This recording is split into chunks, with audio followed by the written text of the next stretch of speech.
Let's speak to Simon Stevens, Director of Casework for Addictions UK, based in the North East. What do you reckon, Simon? It's interesting that this is getting wrapped up with people with addiction issues. If you're a person who who has a compulsion that they must take alcohol and things, simply having a device that measures when they have taken alcohol afterwards is going to do nothing positive. That's not to say for the group of people who are not addicted, but culturally, maybe for that reason, drink too much and get into a fight on a Friday night, this might actually be a good idea. Anything that keeps people out of prisons, I think, is a really good idea. The last place you want to send people with alcohol problems, be they those of addiction or be they those of, we drink too much and, we need to sort of re-educate about how much we drink and things and what's safe. Anything that keeps people out of prisons is a good idea.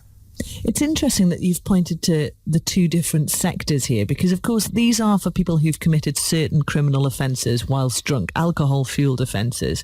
That doesn't necessarily mean that they have an addiction to alcohol. Absolutely. And I really hope that, presumably it's going to be magistrates who are going to be giving these orders out and things, that they've been given sufficient training and education to understand that not everybody has the same problem with alcohol. And there is this kind of confusion in people's minds that the people who get into trouble with alcohol are also addicted to alcohol. And that doesn't necessarily follow through. When you talk to the people in Croydon, they were talking about binge drinkers, for example. And it really does depend on each individual. So I think it's quite important that someone who's capable of making those assessments and things is asked their opinion of each person prior to their being sentenced. Is there no overlap, Simon, that you're aware of? There will be an overlap. There will be people who are addicted to alcohol who commit crime.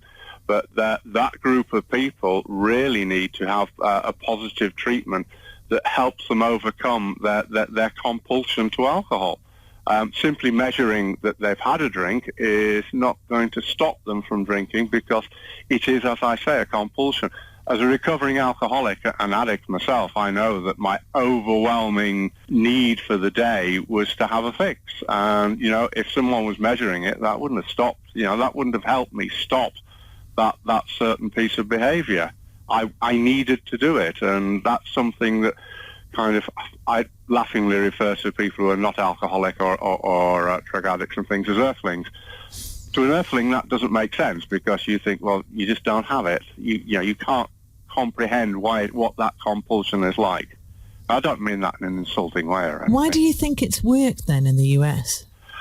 If it's targeted at the right group of people, then I can see it having huge advantages. First of all, let's presume the technology works and that it doesn't get false readings and things, but I assume they've tested for that. If you target the right group of people, and presumably these are people who have come before the magistrates or the equivalent in the US of the magistrates, therefore it is appropriate that some kind of punishment or action is taken, then if it keeps those people away from alcohol, and I would also like to see those people educated as well. I wouldn't want to see it just as being used on its own. I'd like to see some education going in alongside of that for a significant period of time that allows people the opportunity to alter their behaviour. I think that's all very good. I think that is good. Putting people in prisons tends to teach people how to be more criminally orientated.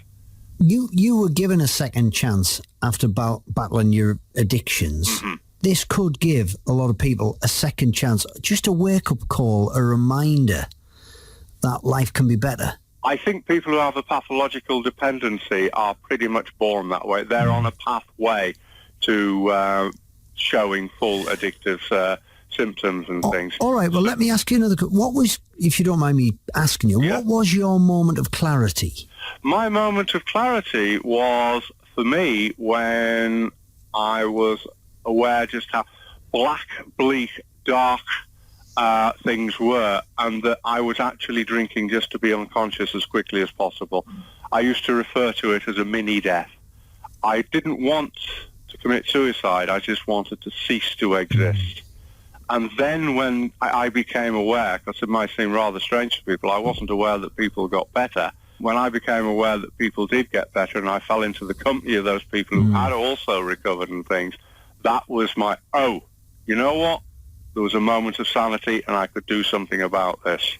Had other people already told you should stop drinking or you're drinking too much? Oh, absolutely. But yeah, I've got to admit, as any good old alcoholic, I'm not going to listen to anyone else. If you tell me it's black outside, I'm going to argue it's white. And that seems to be a part of being an alcoholic. Is that for every alcoholic, though?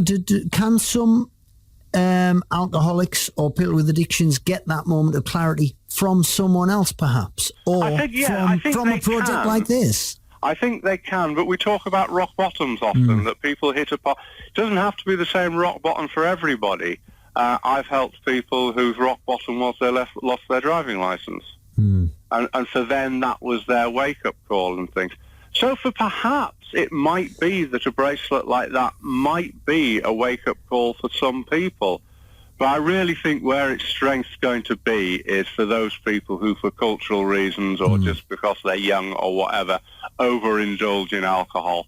That they don't have an addiction issue per se. What they do have is a kind of very cavalier attitude to the dangers of drinking too much alcohol. And I think for that group of people, these bracelets might well be very useful. Very interesting. I would argue with the name Sobriety bracelet. Okay, right, all right. We'll take your point, and you made many. Thanks very much, Simon Stevens from Addictions UK. Great to hear your point of view. What's yours? 0191